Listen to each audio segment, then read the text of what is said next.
ayes have it. We'll now move to Article 36, a citizen's petition. I think Mr. Moss is in the room. Good morning, Mr. Moss. You have not more than 10 minutes for your presentation, and then we will turn it to discussion. Mr. Moss, you have the floor. Great. I move the printed motion under Article 36. Motion has been made and seconded. For the printed motion under Article 6, Mr. Moss.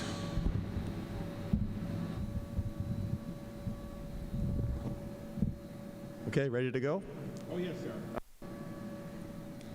Great, thanks everybody. The last time I brought this petition was in 2016, and all the information I'm providing you now in this presentation has occurred since then. So there is nothing that I've presented before that will be in this presentation. It's all new. So first, next slide, is this what is this petition going to do? It's going to put town meeting on record opposing the addition of fluoride in Shrewsbury's drinking water in order to stop exposing vulnerable subpopulations such as pregnant women to fluoridated water due to the unreasonable risk it poses to their child's brain without any benefit to their child's teeth. So when you hear it's safe and effective, and you may hear that tonight or you have heard it in the past, that is a very general statement. If we're going to put it in the water, it has to be safe and effective for every person that drinks water in Shrewsbury. Next slide. So in 2019, there was a bombshell study that went into the Journal of American Medical Association, Pediatrics, and it was a study that showed an association between fluoride at low levels and lowered IQ. This is, drinking fluoride, not, using toothpaste and spitting it out. Because when you drink it, it's systematic. The editors-in-chief actually had a 12-minute podcast where they talked about it. I'm going to read a quote. In the traditional teaching when I was going through residency and early in my professional career was that fluoride is completely safe. All these people that are trying to take it out of the water are nuts. It's the best thing that ever happened to children's dental health, and we just need to push back and get it into every water system. So when I first saw the title of this study, my initial inclination was, what the hell? And during their discussion, they said, and there seems to be an effect upon their kids' IQ, an effect size which is on par with lead.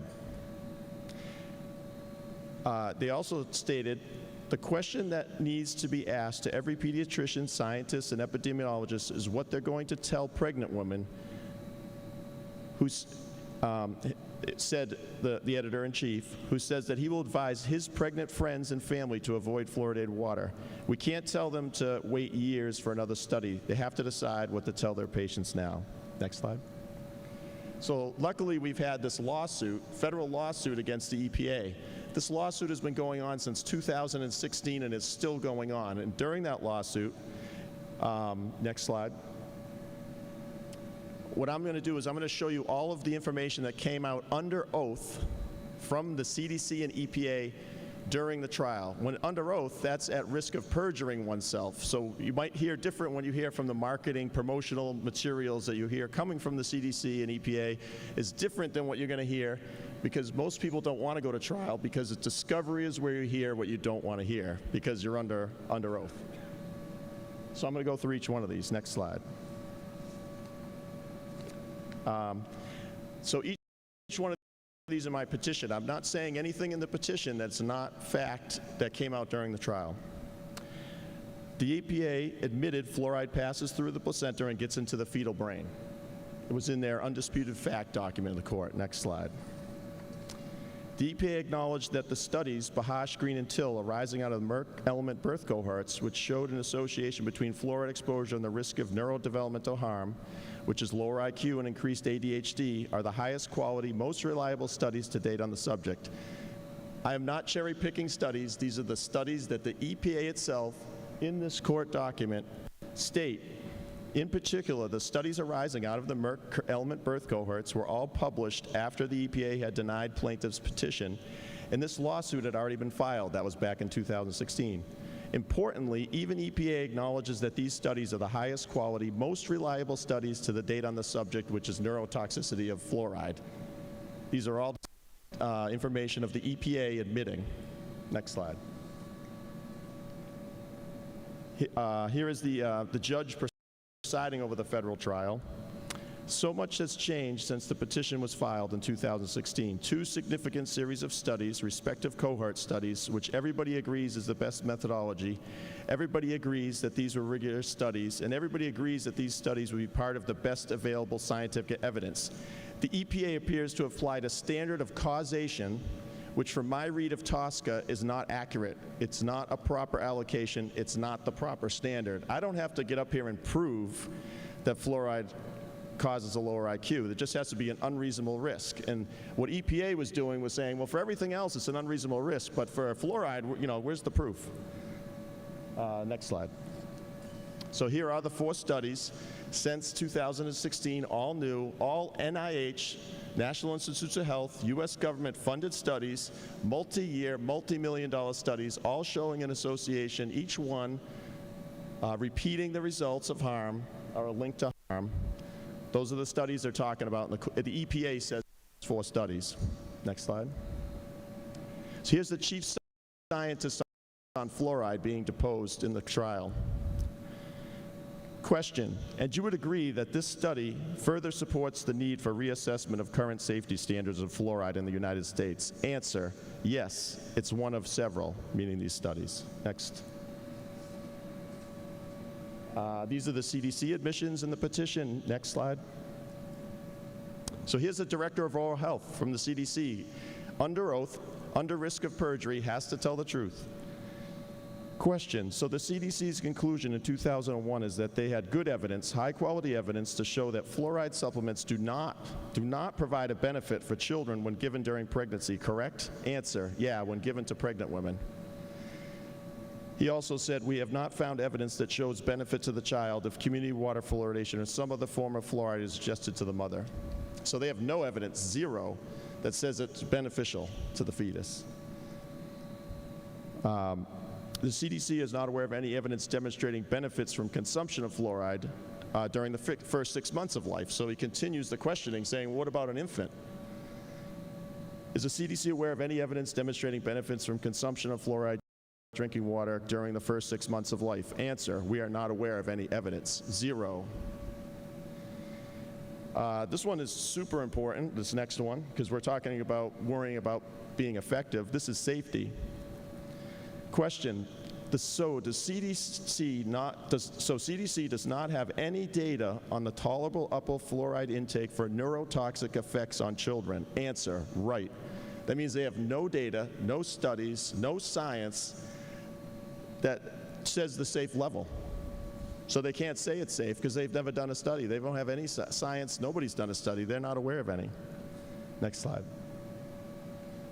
Interestingly enough, the former director of NIH's National Toxicity Program for 10 years, who's praised by the current NIH director, came out with an op-ed after she left, after they've been studying fluoride. It's time to protect kids' developing brains from fluoride. Mounting evidence suggests fluoride may be hampering brain development and reducing kids' IQ. The U.S. needs to rethink this exposure for pregnant women and children. And they're actually doing the National Institutes of Health has a draft form that's being peer reviewed right now. This is draft form, but in there it does say,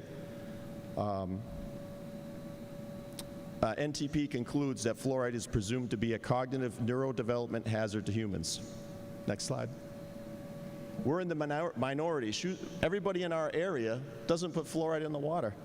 The ones in red are the only ones that put fluoride in the water. The rest, all these towns and cities around, do not put fluoride in the water. We are in the super minority, meaning that in these surrounding towns, 3/4 do not drink fluoridated water. Shrewsbury, Westboro, Northboro, and Hudson are the only ones. We even have our own health alliance. Again, only 80% do not drink fluoridated water. We're only 20% that do. Next slide.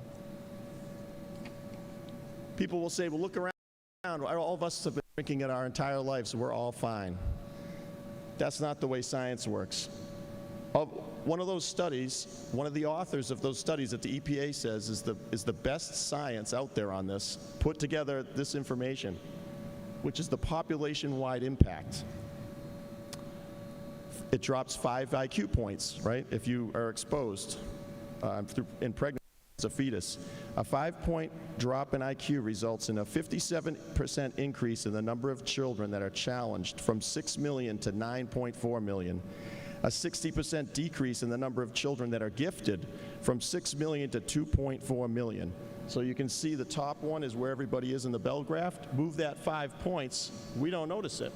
Now I'm a little bit, I've got less IQ points, but you don't notice. But population-wide is the huge impact. That's for each substance in the water. Now add hexachromium, add lead, add PFAS, add whatever other chemical you're exposed to. Keep moving that to the left, and that adds up cumulatively. So, Ryan, you have 1 minute. thank you. So remember, this is our call. In 1952, town meeting put this in. Nobody else came up with this. Town meeting said, you know what, it sounds like a good idea. Doctor stood up and said, you know what, other people are doing it, 1952, let's add it. My grandmother was here, she lived in town, she heard about it after. She's like, why is town meeting deciding this for us? Now is the chance for us to look at this and say, not everybody can drink it. We need to stop exposing vulnerable subpopulations when there's an unreasonable risk and no benefit to the child's brain. I hope you vote yes on this article. Thank you very much. Thank you very much. Finance Committee, are you ready now? Would you like to hear the conversation? The Finance Committee recommends defeat of Article 36. Comments or questions on Article 36? Yes, sir. Right here. Right here.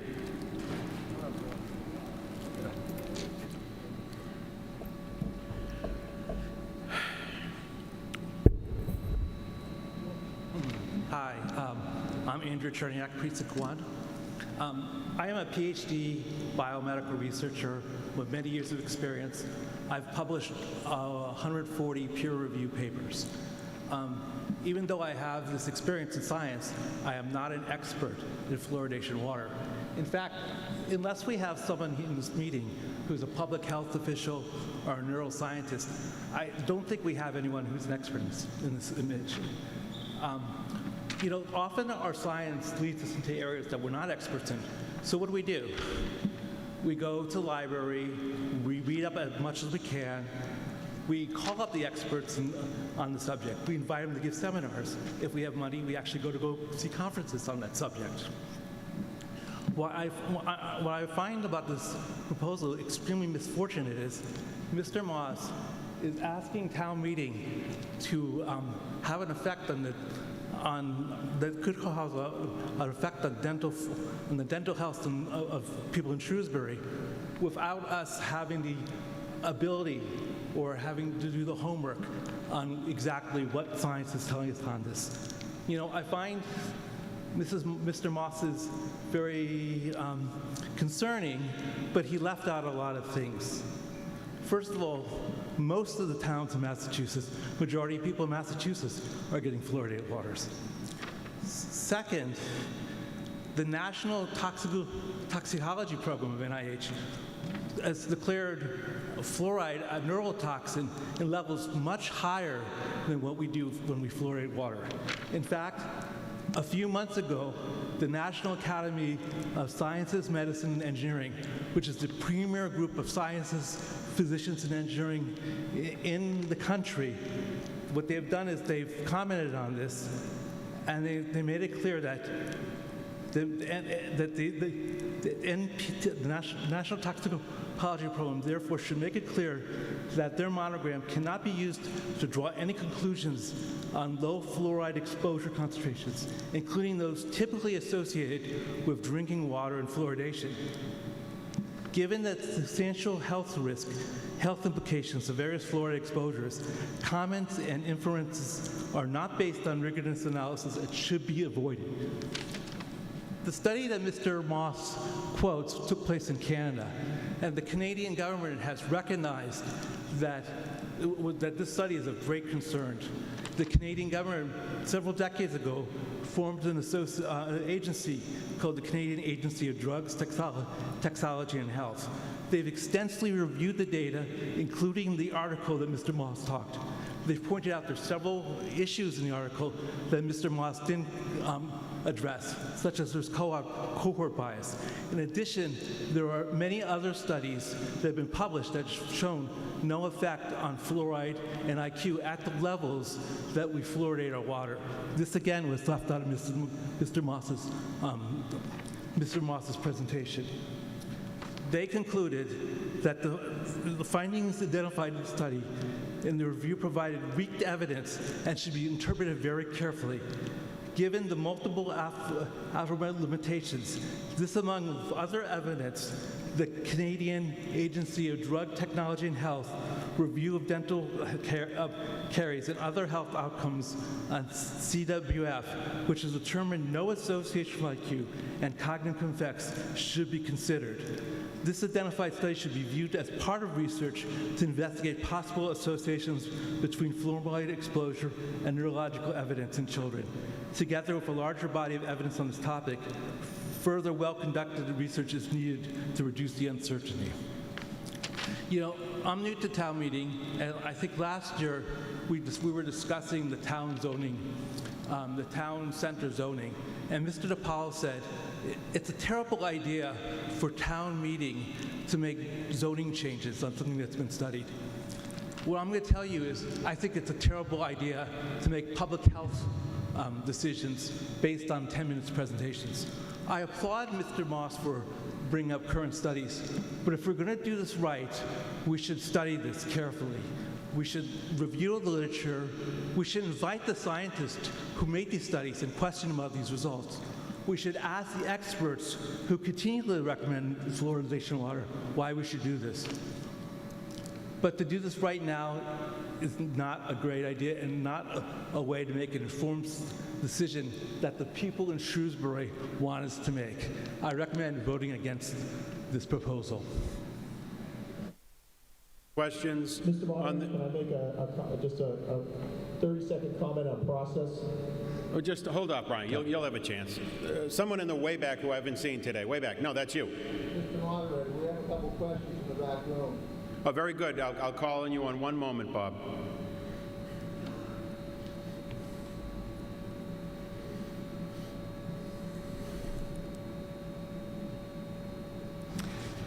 Hi, Moira Miller, Precinct 10.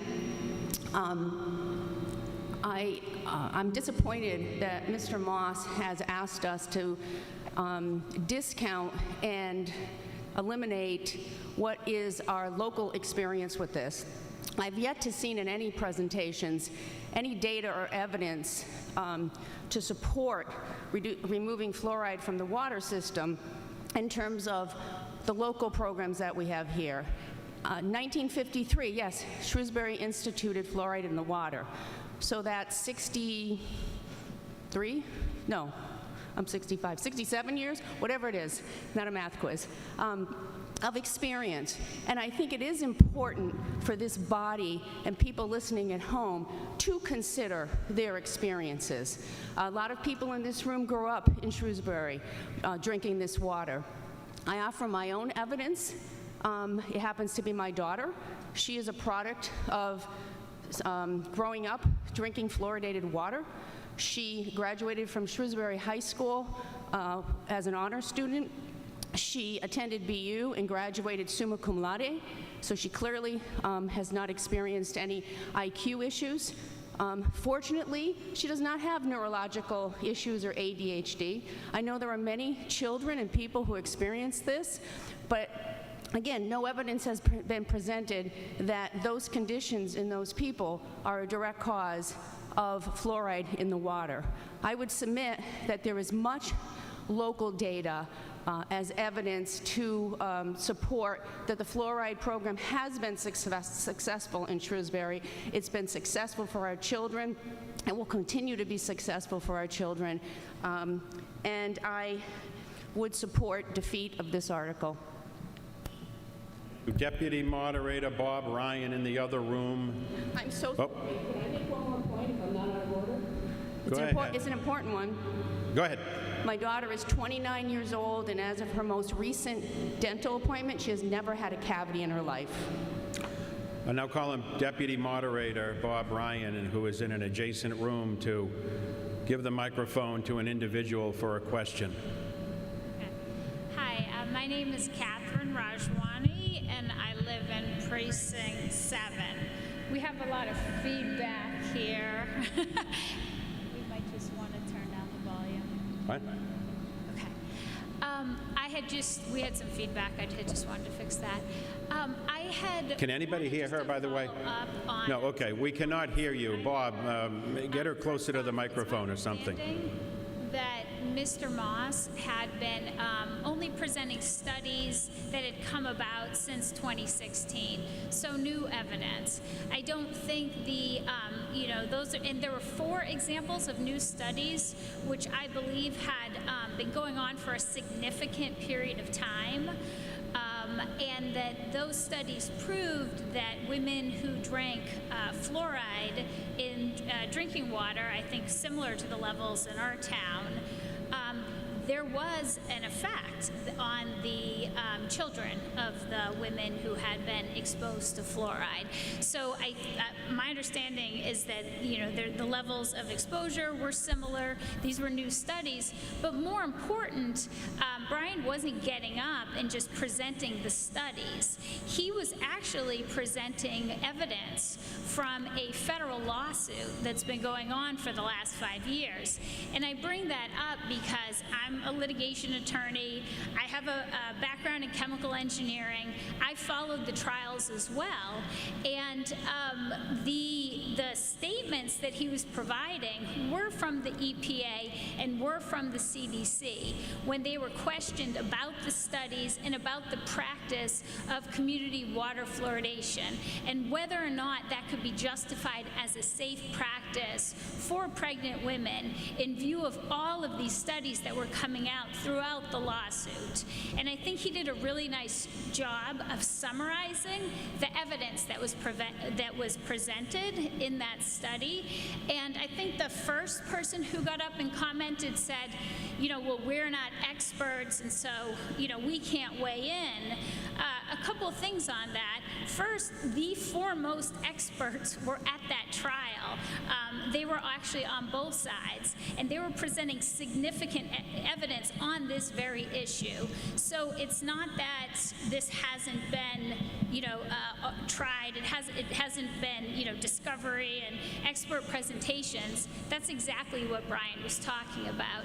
And then secondly, why is it incumbent upon us to consider this now? Well, Brian's been bringing this up, I think, for 7 or 8 years, ever since these studies started to come in. He's trying to notify this body because way back when, this is the body that chose to put fluoride in our water, and he's trying for us to do no harm. He's trying to, bring this to the attention. If people want to, go ahead and get dental care, topical fluoride treatments for their kids at the dentist, brushing their teeth, that's fine, and that's an individual choice. But to put it in all of our waters, there's an epidemic of fluorosis, of having too much fluoride in a child's body, and it demonstrates itself by spots on the teeth, something called fluorosis. I have a child who has damaged teeth and evidence of being exposed to too much fluoride, and he grew up in Shrewsbury, and he drank the water before I knew what was going on.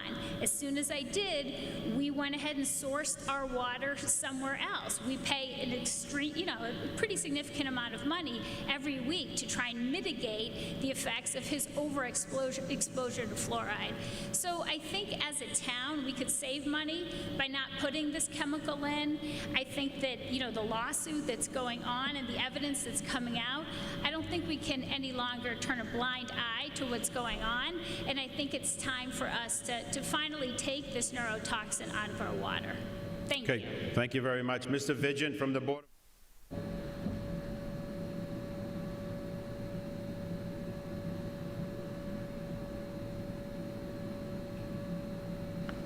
Thank you, Mr. Moderator. Steve Vitchin, Precinct 2. I just wanted the members to know that at its May 13th meeting, the Board of Health voted 2-1 to not recommend Article 36. Thank you. Thank you very much. Mr. Moss, would you like to rebut any of the things said today? Do you have anything to add? Yes, I do want to say that this has been a long process for me. I did, as far as the process, I did not just coming here today. I went to the water commissioners in 2019 when these studies first came out, providing emails with this information. They had stated during their meetings that it's the Board of Health's call, so I went to the Board of Health, presented all this information to the Board of Health, and I did tell them, I said, here's evidence of harm. If you can show me that it's safe for pregnant women to drink, I will go away. I will not bring this back. And I said, I want you to ask for those safety studies to prove me wrong from the Massachusetts Department of Public Health and the Worcester Department of Public Health, and they voted no. They will not ask for the safety studies to back up the reason that it's safe for pregnant women to drink. So because they voted not to even ask for the safety studies to prove that it's safe, that's why I brought it forward to them again. They said, Mr. Moss, if you want to go back and find out and ask the CDC, then come back, that's fine. Luckily enough, there's a federal trial with evidence on record that I was able to bring back to them most recently this year. And I said, here is all the information that I presented to you today. And they said, we're not going to take any action unless you bring a petition forward. So I brought the petition forward, and that's why we're here today. But they still have not disputed any of my facts that I presented since 2019. All of this information has been, well, some of this is new, but there has not been anything disputed thus far back to me in correspondence, and also there has not been any proof beyond the evidence that I'm showing you that it's safe for a pregnant woman to drink. Thank you. Thank you very much, Mr. Moss. Mr. Samia? Thank you, Mr. Moderator. Just a couple comments. The first thing I think we need to be careful about is context as we're getting snippets of a transcript.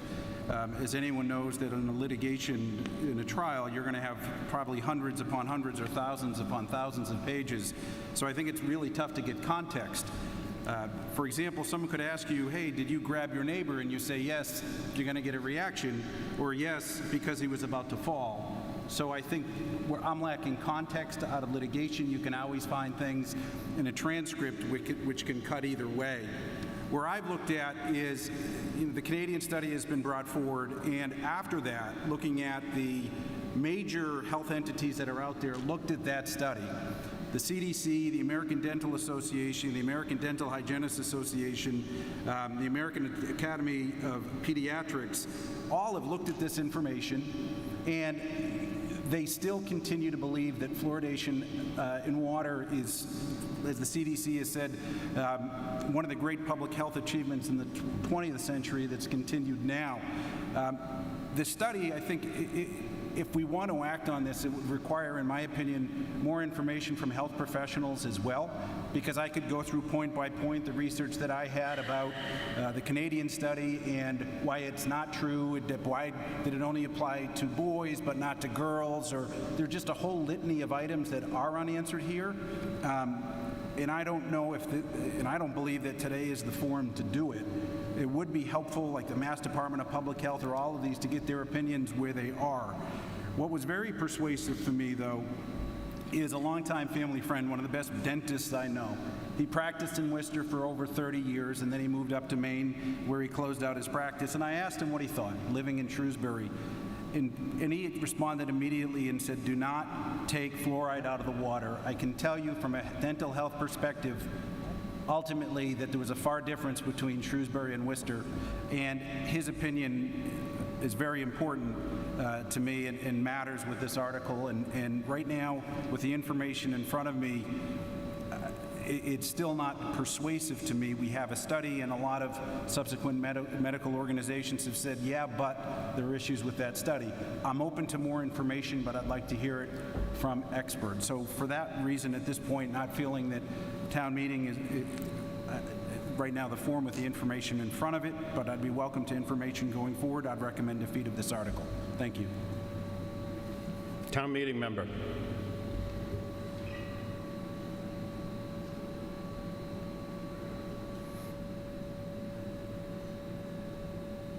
Thank you, Mr. Moderator. I'm Suzanne Remington, Precinct 9. I have a different take on this. I'm not going to talk about science at all. Really, I have supported getting rid of fluoride because we have a choice whether or not we want to put it in, right? And I think we should all be given that individual choice as parents or pregnant women. When I lived in Connecticut, we had well water, and I had a baby. And my pediatrician said, oh my gosh, you have well water, give him fluoride. So I went to Walgreens or CVS and I bought fluoride and I gave it to him. I actually regret that now because I think it's terrible, but that's a whole other story. But I had a choice as his mom whether or not to give it to him, and I made that choice. So in Shrewsbury, we don't have that. So I would love to see it get taken out if there's a question of whether or not it's harmful, and give the pregnant woman the choice if she wants to take it, give the mom and dad the choice of whether or not they want to give it to their kids or take it themselves. So I see this as a little bit of a different, I have a different take on it. Thank you. Thank you. Yes, Mr. Ryan, please put that person on the microphone. Hello, Mariella Marandino, Precinct 9. I just wanted to mention, I'm also a registered nurse, and my concern is that we should not have the fluoride in the water. We have to realize fluoride is a drug.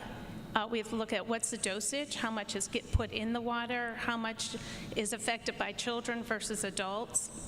In medicine, we look at risk versus benefit. Mr. Moss brings out all of the risk that we're seeing as far as toward pregnant women. We have to realize it's a thyroid dysregulator, and the risk is greatly outweighs any benefit.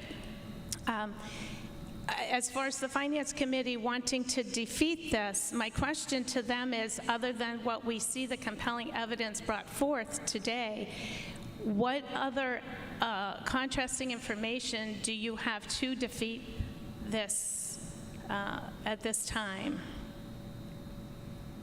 One other question or one other comment I want to make is, in medicine, we must look at the ethics of this and informed consent.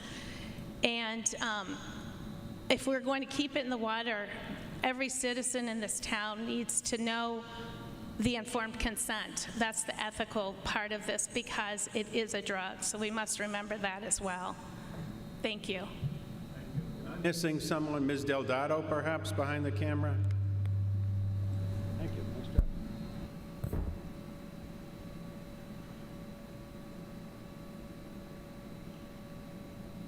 Deb Delgado, Precinct 7.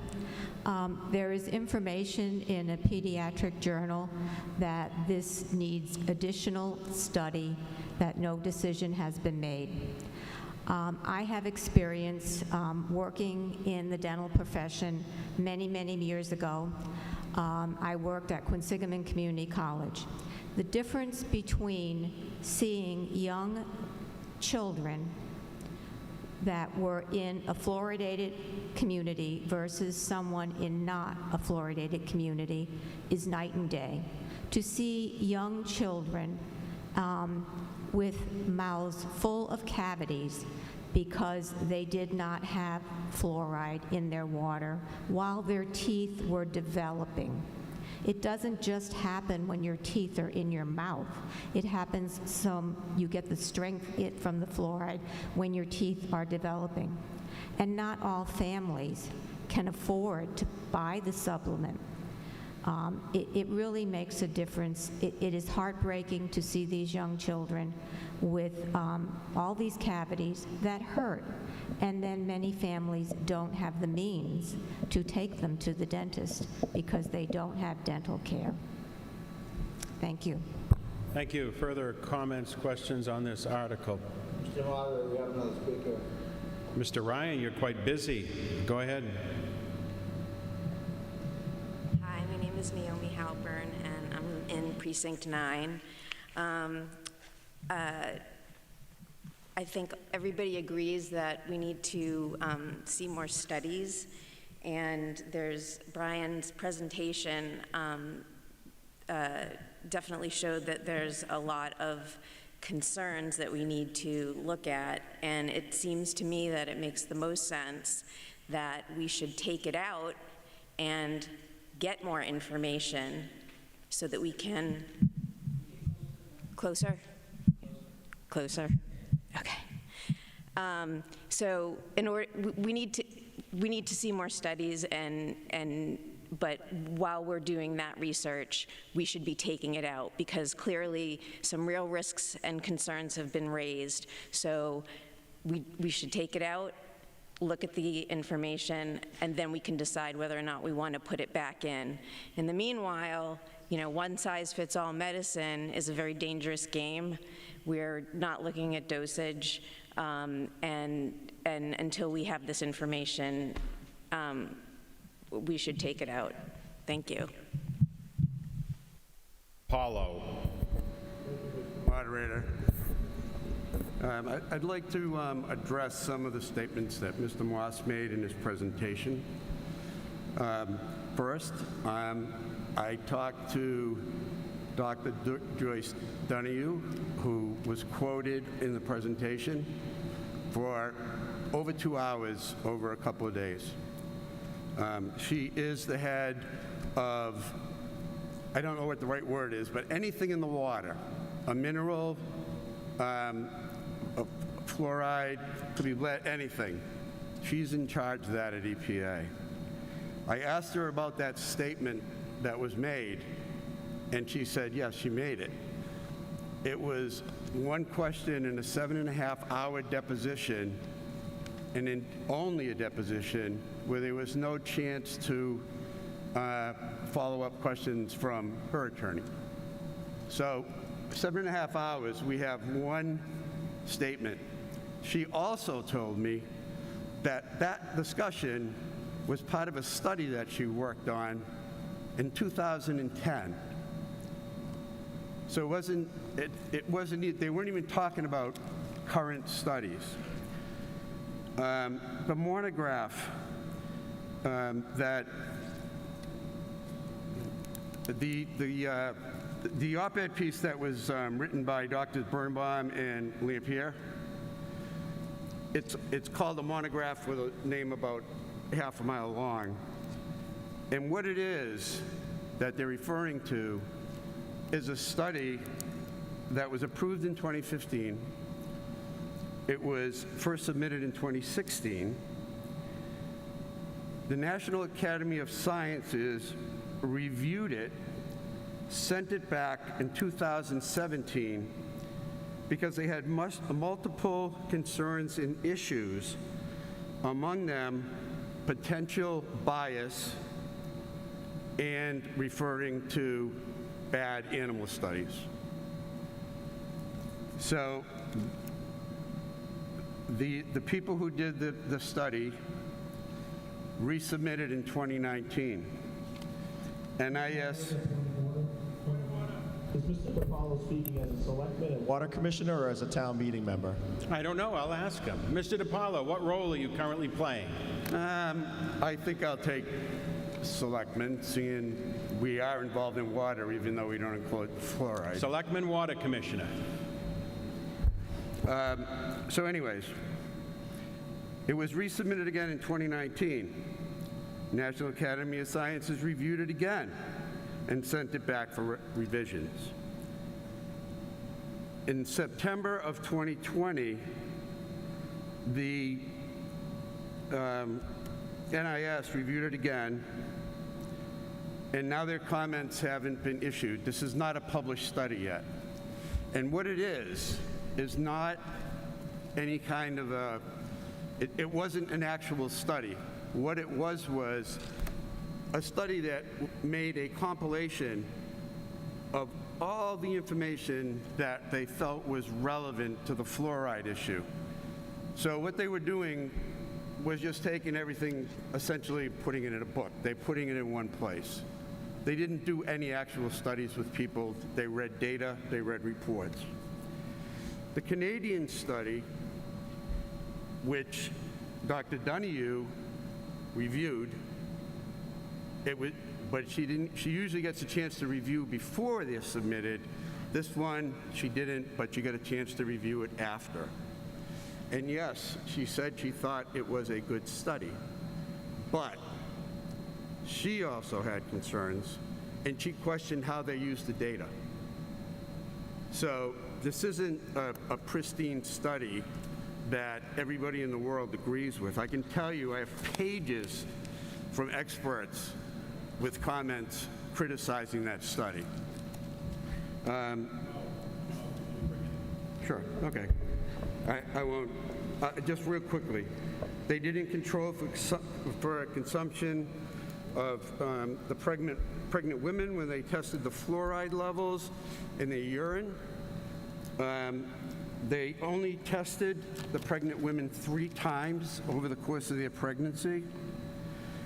And the daily water consumption and fluoride consumption by the pregnant women was self-reported, so it's not reliable. The expert said that it's not validated. And in fact, the authors listed in their report, their study, 5 or 6 things that they felt were issues in their study. So, in one of them, and I'll just... Mo, can we please bring this? I'm just going to, just one other thing. Let's go.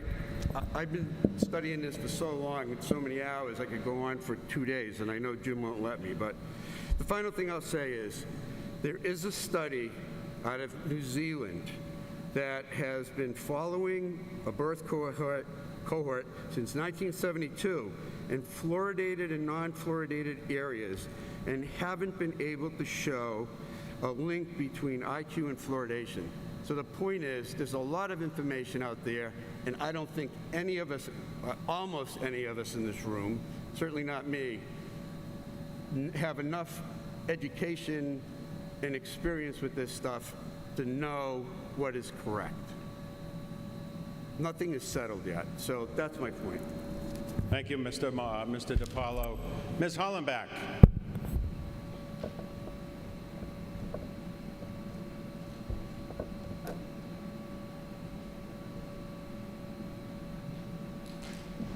Lisa Hollenbach, Precinct 9. Over the years, the first fight my husband and I had was about medical health and whether women and men receive the same studies and the same treatment. And at the time, my husband had all this data, and he was right. And over the years, we've seen that women react to medical and to chemicals far different than men do.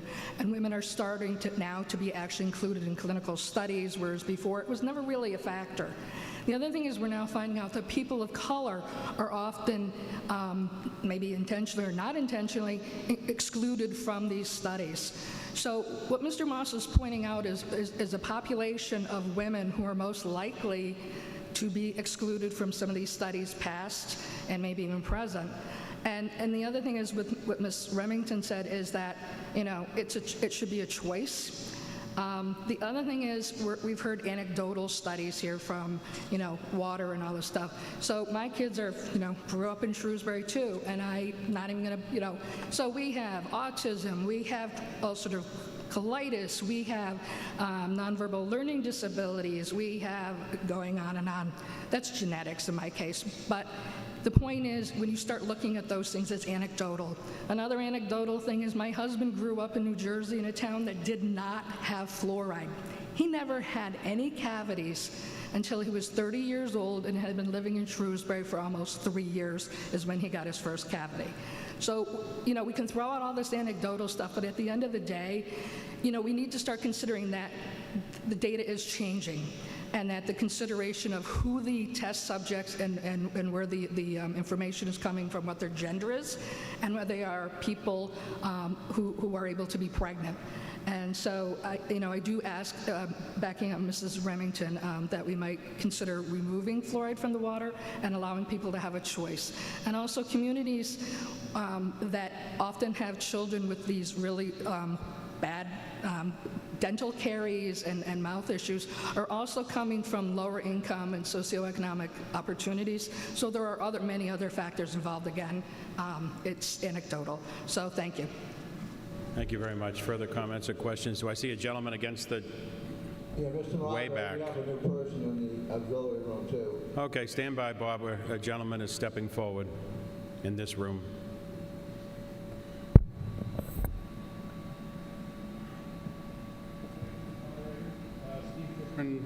Precinct 6. What I'm seeing here is what's not debated by either side is really that fluoride is a known neurotoxin. What's really being debated is at what level there's a negative effect from the fluoride, and that there's ongoing studies about the safety and the efficacy of fluoride. So if we were having this debate today to actually add this substance to our water, would you actually be voting to approve a new, unknown, or a new chemical that is a known neurotoxin, but we just don't know at what level? Would you actually be voting to add this to your water today? That's the direction I'm taking this. Like, it's a known neurotoxin. The debate is at what level is it harmful, and the studies are not conclusive. I wouldn't be voting to add this to my water.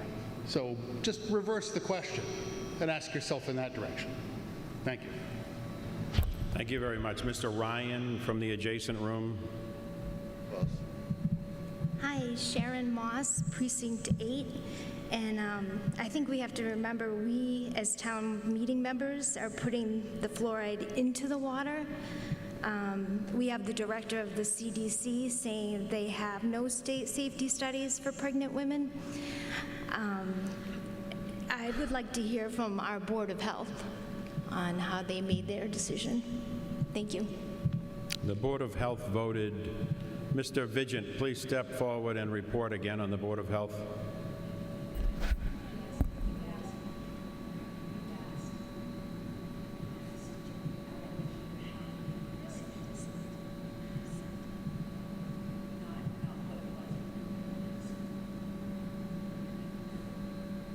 Steve Vitchin, Precinct 2.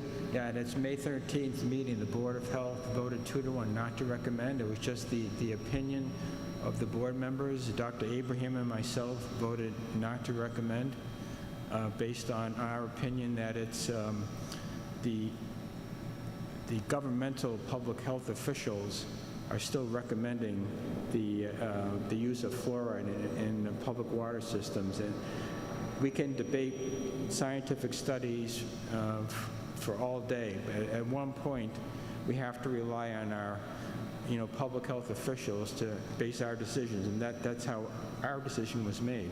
Thank you. Is anybody new? Ms. Cassavant.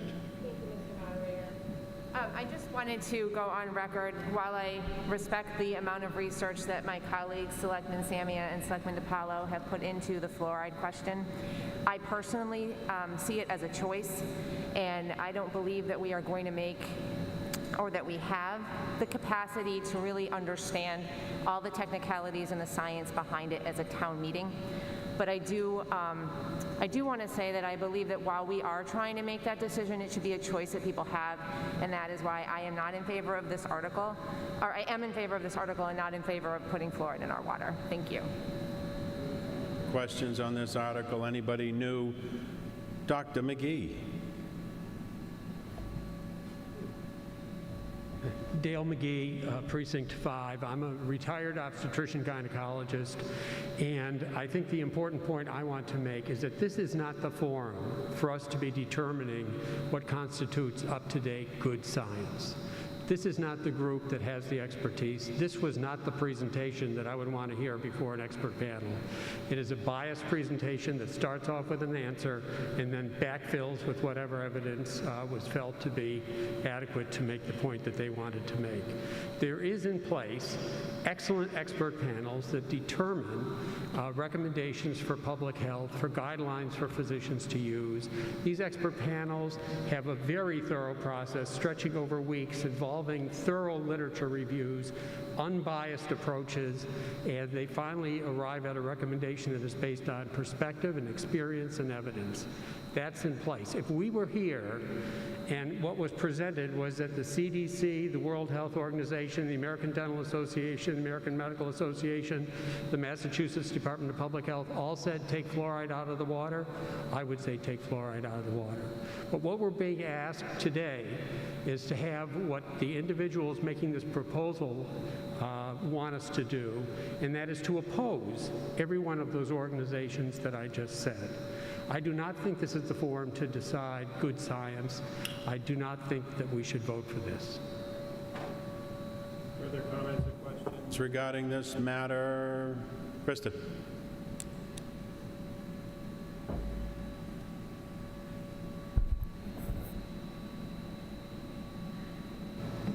Krista Dupre, Precinct 1. I am in agreement with many of my fellow town meeting members that we should support this article, and here are my simple reasons. Yes, there should be a choice. As a parent, I do have a child with extensive cavities. He is only 13. He's only lived in Shrewsbury, besides 2 months being old, till we moved to 10. Secondly, how many people have reached out and gotten a water treatment system? And are they having their own fluoride being removed? I know I've been looking into one myself, but we just haven't crossed that bridge, but this might make me do it if it is not removed. In addition, there is a cost factor, whether it is to the taxpayers that we actually are having this put in the water, and where the fluoride is from. In addition, thinking about it like a previous town meeting member would we be having the same conversation if this was to be added to the water?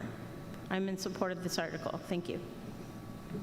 Thank you very much. Further comments on Article 36, the gentleman in the yellow shirt.